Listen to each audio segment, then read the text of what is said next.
रामपुर की तहसील सदर में हो रही थी गंदगी। अधिवक्ताओं ने तहसीलदार सदर से की थी शिकायत। तहसीलदार ने कर्मचारियों को दिए थे सफाई के निर्देश, लेकिन नगरपालिका कर्मचारियों ने तहसील के एक कोने में सफाई कर फोटो खींचकर अधिकारियों को दिखा दिया समस्या का निस्तारण।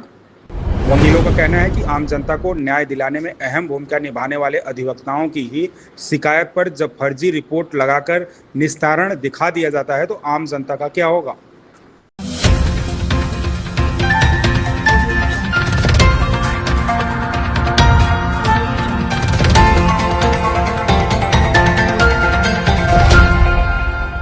रामपुर की तहसील सदर के अधिवक्ताओं ने तहसील दिवस में सफाई व्यवस्था को लेकर दिए गए ज्ञापन में की गई शिकायत के फर्जी निस्तारण का आरोप लगाया है।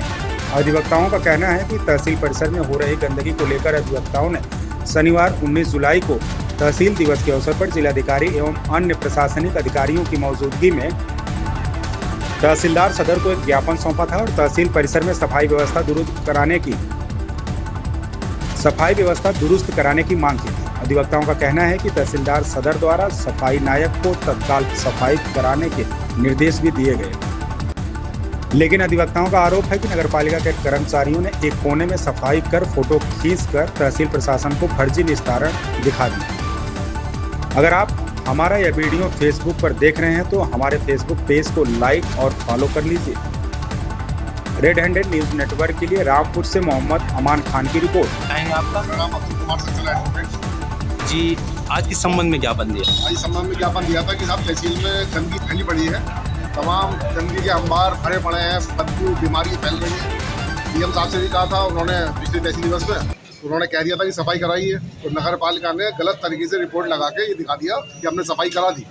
तो उस संबंध में आज तहसीलदार साहब से दोबारा हम मिले हैं। उन्होंने आश्वासन दिया है कि साहब बुला के नगर पालिका के अधिकारी को कि हर सैटरडे को आपके यहाँ सफाई कराई जाए। अगर यदि सफाई नहीं होगी आगे की रणनीति क्या रहेगी? आज आगे की रणनीति ये रहेगी साहब, जिलाधिकारी महोदय से दोबारा मिलेंगे। अगर उसके बाद भी नहीं होती है तो फिर अपने अधिवक्ता महोदय हम बैठ के मीटिंग करके जो आगे का आंदोलन होगा उसके लिए हम सब बाध्य होंगे।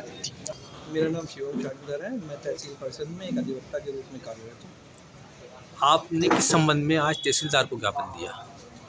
हम लोगों द्वारा सभी समस्त अधिवक्ताओं द्वारा एकत्रित होकर अधिवक्ताओं के लिए काफ़ी सारी परेशानी होने की तहसील परिषद में मीटिंग से संबंधित ज्ञापन दिया गया था।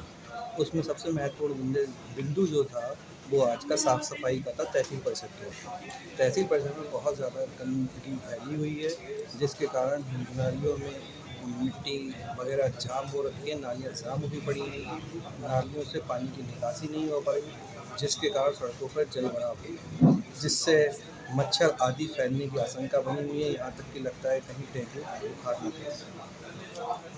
तो इसी को लेकर हमारे द्वारा आज ज्ञापन दिया। तो आपको तहसीलदार महोदय ने क्या आश्वासन दिया? तहसीलदार महोदय द्वारा जो हमारे लिए आश्वासन दिए गए वो प्रतीकात्मक थे और लगता था कि हमारी सारी समस्याओं का समाधान किया जाएगा। आश्वासन दिया गया है कि आपकी सभी समस्याओं का निस्तारण कर दिया जाएगा। यदि अगर निस्तारण नहीं हुआ तो इस संबंध में आगे की रणनीति आपकी क्या रहेगी? आगे की रणनीति क्या, सबसे पहले इससे भी बड़ा एक विषय ये है कि हम लोगों द्वारा इस शिकायत को लेकर पिछली बार भी तहसील दिवस में एक ज्ञापन दिया गया था, परंतु उस ज्ञापन का समाधान मौखिक रूप से बिना जांच किए अनर्गल रिपोर्टें लगाकर गलत तरीके से लगा दी गई और जिसमें ये कहा गया कि भाई साफ़ सफाई कर दी गई। अब सोचने का विषय ये होता है, राज्य सरकार द्वारा सफाई पर इतना तगड़ा ध्यान दिया जाता है, उसके बावजूद तहसील परिसर जहाँ पर जिले के तहसील स्तर के अधिकारी आते रहते हैं, वहाँ जब एक अधिवक्ता जो कि न्याय की एक कड़ी में प्रतीकात्मक भूमिका निभाते हैं, उन सभी के द्वारा जो ज्ञापन दिया जाता है उसकी जो शिकायत है उसको दबा दिया जाता है, उसमें झूठी फर्जी रिपोर्टें लगाकर IGRS पर समाधान दिखा दिया जाता है। तो सोचने का विषय ये है कि आम जनता के साथ क्या होगा। मैं तहसीलदार महोदय एवं समस्त उच्च अधिकारियों से निवेदन यही करता हूँ कि जो भी IGRS से संबंधित शिकायतें आती हैं उनका निस्तारण नियमानुसार सैन्यवन तरीके से और अच्छे ढंग से किया जाए, किसी भी उसमें कोई झूठी रिपोर्ट नहीं लगाई जाए। बाकी विषय अब ये उठता है कि हम आगे क्या करेंगे। आगे का विषय ये है कि अगर इस तरीके की कोई सुनवाई नहीं है, हम पुनः शिकायत दर्ज कराएंगे, ज्ञापन देंगे और उच्च अधिकारियों से इस संबंध में बात करेंगे। अगर आपको हमारी यह खबर पसंद आई हो तो अपनी राय हमें कमेंट में जरूर बताएं। चैनल को सब्सक्राइब करना बिल्कुल ना भूलें। बने रहें रेड हैंडेड न्यूज नेटवर्क के साथ। धन्यवाद।